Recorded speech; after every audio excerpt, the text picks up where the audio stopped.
How do you like my entrance? Yeah, you did make an entrance, yeah. I did. I tripped all over the stage. Yeah, it's good. You're setting the tone for the evening. It's a basic requirement for being an ambassador in the United States. Oh, okay. Not in Canada, though. So No, not in Canada. Ambassador Heyman, please take He's note. good. He's good. He's good. He's good. So you've been in this role for about 6 years now, and I Yes. think you're doing, what, double, triple overtime? Double. Only double overtime. Okay, only double. Only double overtime. If you were to write an op-ed right now, "Farewell America, this is what I learned," what would you write? I guess my op-ed would be short and to the point. United States is a can-do country, and sometimes it has a can't-do government. And you got to know that as Canadians. So that's why we need people like the Canadian American Business Council, because they help us inform decision makers in Washington about the importance of trade, regulatory reform, sensible borders, etc. So this organization here is extremely important because we work together to go onto the Hill and talk about the merits of working in the public interest. Is there going to be anything you're going to miss from D.C.? Oh, it's a great city. Something that maybe we wouldn't know about you? I don't think, no, I love Canada. I love the Canadian Shield. I love working in Washington, and after I'm finished being an ambassador, I plan on being a volunteer with the Woodrow Wilson Institute, co-chairing with David Jacobson. We're going to bring our band out of the garage and play again. And so if you want us to be speakers, we're there for just free beer and a free meal in the future. So. And you'll be okay getting on the stage when you perform, right? I'm going to go up the steps next time. Okay. I'm sorry. I learned my lesson. The U.S. Commerce Department did release some data very recently stating that Canada has essentially been dethroned as the U.S.'s largest trading partner. Do you see that as all bad news, or are there opportunities there to be had? Canada is still the #1 customer for the United States. And I think sometimes we use this jargon on trade, two-way trade, and, kind of get all these numbers. And I think in terms of North America, I strongly believe we should talk to each other as customers, because that is more relevant to the discussions we're having on the Hill and around the U.S. I think most Americans would believe that China is probably their biggest customer. But it's not true. Canada buys more goods from the United States than the whole European Union put together. So I use this kind of language when we try to articulate our position. And Mexico is the second largest customer of U.S. goods. So we've got to, in my view, NAFTA is not a done deal in the United States, even though it's over 20 years old. And one of the ways to rebrand the neighborhood of North America in a positive trade way is to talk about being each other's best customers. And I think that's more important than the latest commerce report that you just cited. Now, I hope my numbers are right, because you're going to correct me tomorrow. No, Nomura Securities actually came out with numbers, and I think it's 20% for Canada, 15% for Mexico, and 9% for China. So yeah, you're right. Okay, good. Thank God for that. Because I wing it, Just don't tell it. You're still ambassador. You don't want people to know that. So if we were going to we're talking about trade. Yes. What about beyond the border? Well, the relevance of beyond the border, let's say. Beyond the border is extremely important, in my view. We did not have a plan, a cooperative plan, going into the horrible incidents of 9/11 and after 9/11. After 9/11, John Manley had a great relationship with Tom Ridge. After Tom Ridge left, and he was a former governor of Pennsylvania, things went downhill with Chertoff, in my view. And I think it's really been positive to get an agreement to manage risk and trade in a comprehensive way. And we now have a new pre-clearance agreement. We never did have a legal agreement, by the way, when you go through the airport with the United States. So this is my paid political announcement for people in Ottawa. We have a new draft pre-clearance agreement on air, land, sea, and rail. And it has to be approved in Parliament. And I think it's really, really important. If you look at 9/11, after 9/11, there was a myth created in the United States that I still hear about today, that all the terrorists that committed those acts of terrorism in the three places that had the incidents of terrorism, the World Trade Center, Pennsylvania, and the Pentagon, all came through Canada. And there's a good lesson for Canada in that, because first of all, if there's something wrong in the media, you have to correct it as vigorously as you can immediately. And you can't let that go on. And secondly, you got to take managing risk and trade in a gutsy way. You can't be, you got to make decisions to have a cooperative arrangement if you're going to have a cooperative arrangement on trade. And I look at last year, the terrible tragedy that took place last year with the terrorist shooting and killing of the soldier here on the memorial. And I thought it was pretty significant that President Obama went on television that day to offer condolences to Canada, to speak about the integrity of our law enforcement agencies working together, and to speak about the integrity of the Beyond the Border program.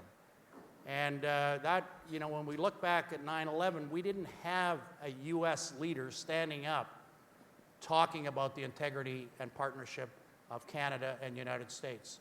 We had that last year, and that meant a lot because we didn't have the same kind of blockage at the border that we had without any rationale after 9/11 at the Canada-U.S. border. Are you concerned that this initiative that you worked so hard on could potentially be overshadowed in the near future with TPP? Well, I think they go together, and again, I respect Parliament. There's two items that will go to Parliament potentially. They won't be approved without Parliament. And so the Beyond the Border plan goes to Parliament, subject to the new government's recommendation. And that is something I totally respect because they have the mandate for the Canadian public and should work accordingly. On TPP, there was a lot of I just want to say to all my friends that are pundits in the room, I think we were told they would never get to the table and we'd have to give away cows. We'd have to give away every cow in Canada to the United States and the dairy lobby, and this would happen, and we wouldn't get trade promotion authority without having a precondition. And all the way through that debate, intellectual property was one of the biggest issues getting to the table, at the table, and will be a debate, I'm sure, in Canada and in the United States in terms of what's there and what it means. But I do know the new government, there's a signature for all the parties, but that does not mean it's going to be approved. So I want everybody to know that a signature to attest to the document does not mean a ratification in the Congress or the Senate or in Canada. It will be decided by the Cabinet and Parliament, and that's very healthy and as it should be. But they work together; they don't work apart. Okay, Okay. We got to get some cheering in for that. Not everybody's in favor of these things, I can see. That's okay. I'm going to only ask one question about Keystone because I'm going to do it. I'm going to do it. Yeah. Is there a way that we could just erase the date on the letter and then send it out again in the near future, especially with the fact that Canada's back in our new tone as a unified country, against climate change for climate change. So I know you're not happy with the decision. You've said that publicly. So what could be done to change? Well, first of all, I think that,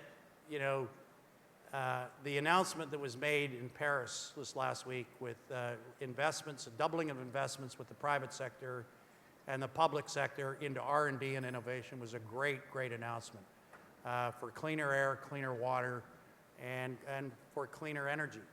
And I think that was a very, very positive announcement, and I really think that's very, very important.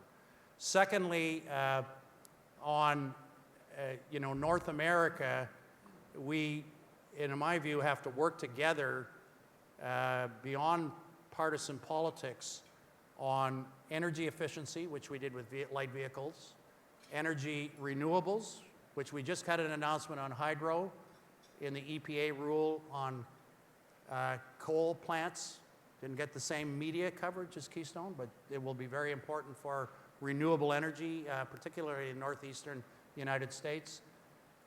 We have to work together on gas, and that's controversial in the United States. The American administration does not want to get in the middle of state debates on fracking and not fracking, even though they want gas to displace coal and lower emissions that way. We have to work together, I think, on oil. Canada's gone from 19% so-called foreign oil to 45% foreign oil by, and I don't even consider ourselves, I don't even foreign, but we are foreign oil under the definitions just in this last August period on a smaller base because there's domestic increase in the United States. And we've got to work together on climate change and our targets in this neighborhood. And so I very much believe that you can't have one rule on oil in one country and another rule on oil in another country or gas if you have similar targets on climate and emissions. And that's what we did in light vehicle emission standards. And I think there's open water, he says, to get that done in the next period of time. I know Minister Carr is very aware of that and very, very seized with it. I think the government's very seized with this opportunity.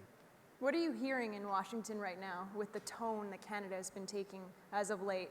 I just mentioned that Canada's back, so are you hearing anything? Anybody saying anything that could Well, they're all improve over the world right now. They're not in Washington.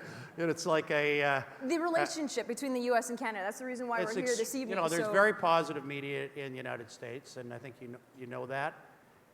But, beyond the media, that's why I mentioned the announcement that was made on doubling the innovation fund, the R&D fund, in the climate change announcement. That is, I think we should, in my view, at the end of the day, it's really important to have products and results and announcements that are really very long-term in nature and very, very meaningful. And so when I talk about what do they say in Washington, well, what I say from Washington, I was really, really pleased to see the announcement in Paris on the R&D investments and innovation. And I think as a former premier and as now as ambassador, this is great for Canada, it's great for North America, and I think it's great for the world because we can regulate and regulate and regulate to deal with emission targets, but innovation, innovation, and innovation will get us there. And I think that's why this announcement was so very, very important. I feel like we should just end on that note, that powerful note. Thank you. Thank you very much. Thank you. Thank you. Should we take the stairs? Yeah, I'll take the stairs.